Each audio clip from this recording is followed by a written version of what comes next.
একটা premium look আনবে, premium look আনবে, যে ভিতরে কি আছে বোঝা যাবে না, কভারই পুরো নতুন করে দিবে। আর আমাদের কাছ থেকে কভার গুলো নেওয়ার পদ্ধতিটা হচ্ছে, অনেকে বলবেন যে আমার সোফাটা একটু গর্জিয়াস করে, আপনার তো নরমাল সোফা, আমারটা সাজানো কর্নার সোফা, এল সোফা, ডিভান সোফা, ওগুলোর কভার কিভাবে বানাবেন, মেজারমেন্ট আছে কিনা, ভাই খালি এগুলাও না ভাই, স্টিচ ফেব্রিক কালার তো হিউজ পরিমাণ, সবগুলোতে अवेलेबल নাকি? কালার আছে হিউজ পরিমাণে, যার যে কালার পছন্দ, মানে আমি কি বললাম, পার্সোনালি অনেকের কালার পছন্দ আছে, যে কালার পছন্দ করেন সেই কালার দিয়েই বানানো যাবে।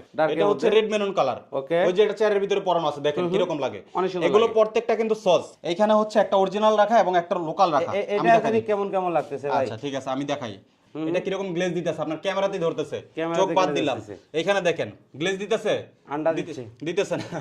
আচ্ছা এই পাশে দেখেন ফেব্রিকটা আমাদেরটা কিরকম ফুলে ফুলে আছে, এরকম একটা মোটা মোটা বা কালারটা একটু উজ্জ্বল, কালারটা একটু উজ্জ্বল, আর এটা কালারটা দেখেন মরা মরা কালার, এই যে দেখেন কালারগুলো সিলভার কালার, যার যে কালার পছন্দ, পার্সোনালি যে কালার পছন্দ সেই কালার দিয়েই কাস্টমাইজ করে বানানো যাবে।